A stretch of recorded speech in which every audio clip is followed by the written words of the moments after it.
Hi guys, sorry I had to leave unexpectedly today, but I'm making the video notes for 5.3 and 5.4, evaluating and analyzing polynomial functions, so that you have the notes and you'll be able to complete this assignment here. You'll see this, it's on the table in the classroom, so pick up this copy before you leave. So we'll just go ahead and get started. Make sure you pause the video wherever you need to so that you understand all the material. So let's look at the first example. So the function value of variables. Find f of c 3c minus 4 minus 5 times f of c. So this does not mean f times this. This means f of 3c minus 4 minus 5 times f of c. And all this f of means is that here's our function f of x, but we don't want f of x, we want f of 3c minus 4. So wherever we see the x, we're just going to replace it with 3c minus 4. And then for the second one, we're going to multiply it by -5 and then also replace it with c. So we're just going to do these in pieces so it's easier to do. So first we're going to find f of 3c minus 4. So like I said, everywhere we see an x, we're going to replace it with 3c minus 4. So 3c minus 4 squared plus 2 times another 3c minus 4. Make sure you plug it in with parentheses and then the minus 3 at the end. Now this right here is not a monomial, so make sure you're not distributing. Look at the classroom. That is one of my favorite mistakes that's posted on the board on the right side.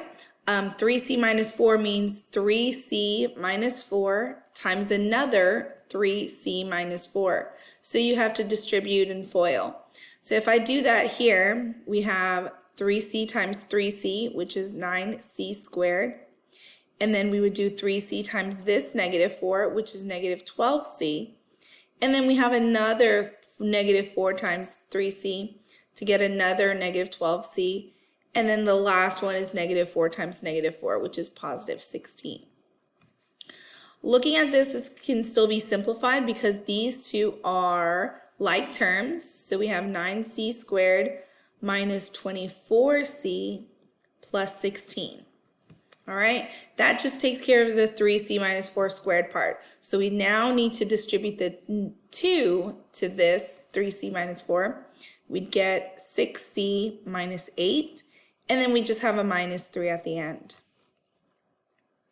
All right, so from here, we still need to combine like terms. So we have 9c squared. We can combine it if there's any other c squared. Same variable, same exponent, which there isn't any. So I'm just going to write 9c squared again. Then I have -24c. We can combine that with any other just c's, which is right here. So 24c and the +6c, or -24c and +6c is going to give us -18c. And then we are going to add the 16, the -8, and the -3, and that'll get us +5. All right, we're not done yet because this is only the first part, f of 3c minus 4. Now I also need to find -5 times f of c. That just means we're going to replace every x I see with a c because this is f of x, but we want f of c. So instead of this x, we're going to have c squared plus 2 times c minus 3. Then we're going to take all of that and multiply it by a -5. So I'm going to do the inside here. If I just take c and I square it, I would just get c squared. 2 times the c is 2c, and then minus 3. Now distribute the -5 to it. So then we'd have -5c squared plus, no, not plus, minus 10c plus 15. Okay? And then we're still not done, but almost. now we can combine these two. So combine like terms out of both of these. And I do them separately because it's easier instead of just working with the whole thing. It kind of separates it a bunch. So 9c squared we can combine with negative 5c squared to get positive 4c squared.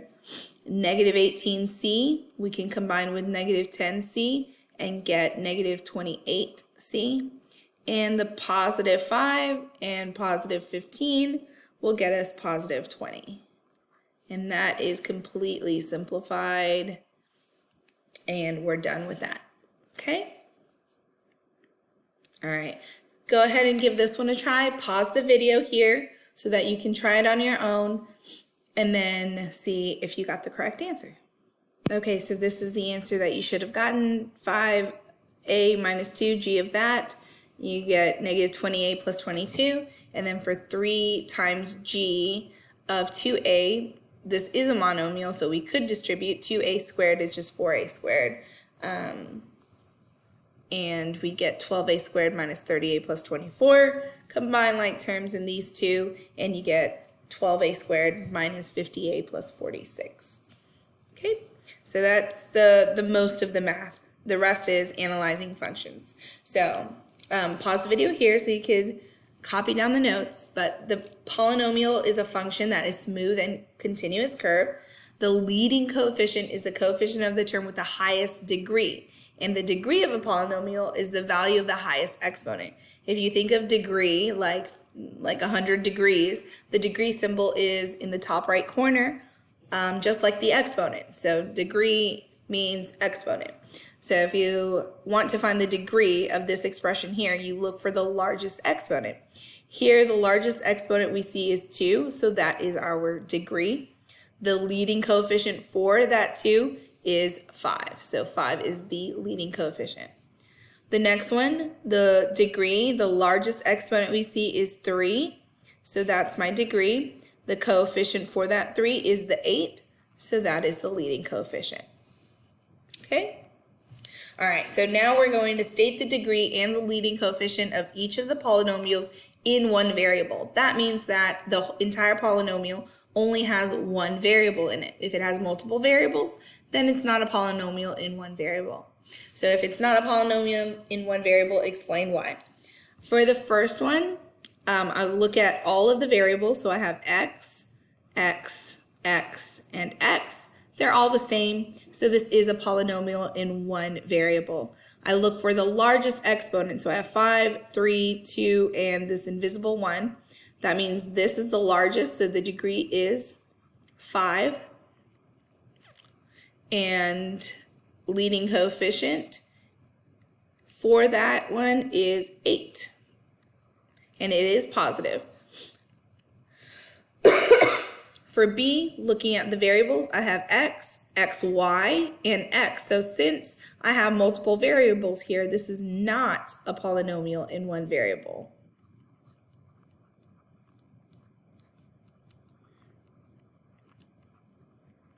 And for the simple reason because it has multiple variables.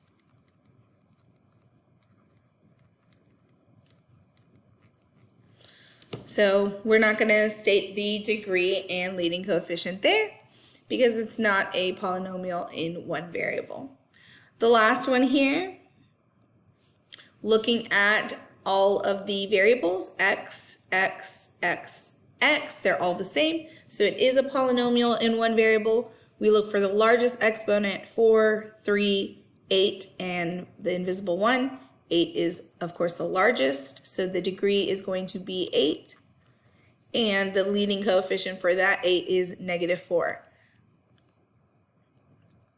So make sure you take the negative. This one wasn't written in the correct order, so don't let that confuse you. Look for the largest exponent and then look for the leading coefficient of that exponent. So it might not be in order. Just look for the largest exponent. Don't always go for the first one. All right, so that's how you find the degree and leading coefficient. Not bad. Okay, end behavior. I'm gonna pause the video here so that you can copy this down.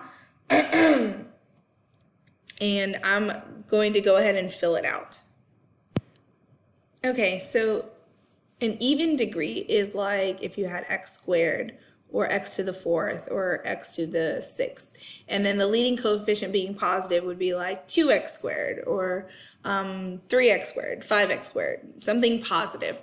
That's going to be, just think of, the easiest one to think of is the square root, or not square root, x squared. Because you know what that looks like. It's a quadratic. So think of the quadratic when you think of even positive degree. Even negative, again, even is the ones that are x squared, x to the 4th. And now if the leading coefficient is negative, you already know what that does. If a is negative, then that's going to flip it upside down. So it looks like this. A degree that's odd, that's positive, you can think of x, or x to the 5th, or x to the 7th, or x cubed, right? The easiest one to think of is just x, or even x cubed. But basically it goes like this. And if the leading coefficient is positive, and if the leading coefficient is negative, it's going to end up going down like this. So think of the functions that you already know. When I ask you to find end behavior, it's going to be this sentence. So when I ask you to find end behavior, you're looking for this. Now I'll give you this part, and you just have to fill in the last blank. So go ahead and write this for all 4 of these, and we'll fill them in. But it'll look just like this, where you have this, and I just want you to fill in the last one with either a positive infinity or a negative infinity, depending on what it is. And let's talk about what it would be. So as this is read, as x approaches, this arrow means approaches, as x approaches negative infinity. Now think about the x-axis right here. Negative infinity is over here on the left, positive infinity is over here on the right. So that goes for all of these: negative infinity, positive infinity, negative infinity, positive infinity, and negative infinity, positive infinity. Okay, so as x approaches negative infinity, so that means as this graph gets closer and closer to negative infinity, where is f of x going? And f of x is just y. So you're just looking at the end behavior. So the end of my graph at negative infinity is going up. So that's obviously positive infinity. So as x goes towards negative infinity, f of x is also going towards positive infinity. As x approaches positive infinity, so on the right side, as x gets closer and closer to positive infinity, looking at the right, it's also going up. So f of x is also going towards positive infinity. Now, when it goes upside down, it's still going left and right here, but now these are going towards negative infinity. Negative infinity for both of these. So they're both going downwards. So down is going to represent negative infinity. If you look at the even functions, they both face the same way. So even functions, they're either going to both go towards positive infinity, or they both go towards negative infinity, but they'll never be opposite. For the odd functions, as x goes to negative infinity, looking at the left side, this arrow is going downwards. So that is going towards negative infinity. Looking at as x goes towards positive infinity on the right side, that arrow is going to keep going up. So this is going towards positive infinity. And then of course right here, it's going to switch. So at negative infinity, it's going up to positive infinity. And as x goes to positive infinity, this arrow is going down towards negative infinity. And with odd functions, if you look at these, they're the opposite. So one's positive, one's negative, one's positive, one negative. So you can easily see, just given a end behavior, whether the degree is odd or even if the leading coefficient is positive or negative.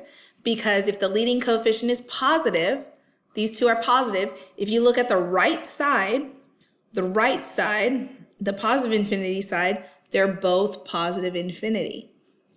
And if you look at the right side on the negatives, they're both going towards negative infinity. So look at the right side to see the end behavior, whether the leading coefficient would be positive or negative.